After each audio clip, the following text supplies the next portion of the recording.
The little engines were busy clearing their railroad of leaves and broken branches.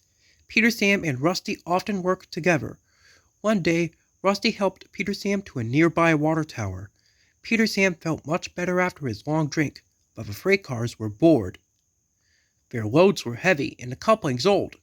One snapped, shouted the freight cars. A sign read slow steep bends and ravine ahead, but the silly freight cars never saw it. Then it was too late. Peter Sam arrived at the scene of the disaster. His driver sighed. And he was. Duncan was delighted with Peter Sam's dilemma.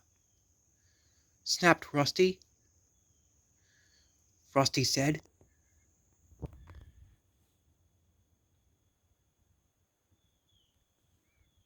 Replied Duncan.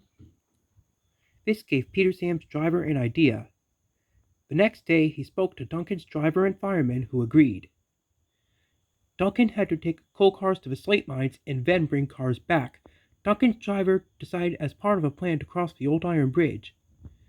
Snorted Duncan.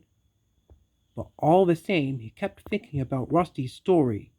When dusk fell, he was keen to leave. His driver replied. He could see their plan was working because Duncan was nervous. When night fell, they set off.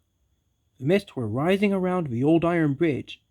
Duncan whistled and the sound echoed everywhere. Then ahead, he saw flickering lights. His driver knew that they were only insects that shined brightly at night, but to Duncan they looked like an engine. Next, his driver secretly threw a rock from the cab into the ravine below. When Duncan reached the safety of his shed, he closed his eyes tightly. Laughed his driver, and Duncan refused to open his eyes. He did, though, when he thought his driver wasn't looking, just to make sure he was still there.